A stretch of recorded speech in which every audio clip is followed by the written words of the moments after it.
আসসালামু আলাইকুম ওয়া রাহমাতুল্লাহি ওয়া বারাকাতুহু। আউযু বিল্লাহি মিনাশ শাইতানির রাজিম। বিসমিল্লাহির রহমানির রহিম। আলহামদুলিল্লাহি রাব্বিল আলামিন। আমি আজকে তাওহীদের পূর্ণতা বিষয় নিয়ে আলোচনা করার চেষ্টা করব। মা তৌফিকে ইল্লা বিল্লাহ।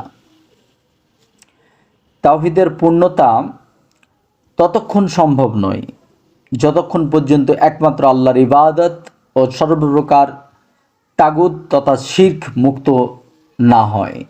যেমন আল্লাহর বাণী, আল্লাহ পাক সূরা নাহালের ৩৬ নম্বর আয়াতে বলেছেন, বিসমিল্লাহির রহমানির রহিম, ওয়ালাকাদ বাআসনা ফি কুল্লি উম্মাতিন রাসূলান আনিবুদুল্লাহা ওয়াজতানিবুত তাগুত। এর বাংলা অর্থ হচ্ছে, আমি প্রত্যেক উম্মতের মধ্যে রসুল প্রেরণ করেছি এই মর্মে যে তোমরা এক আল্লাহর ইবাদত করো এবং তাগুত তথা শিরক থেকে দূরে থাকো।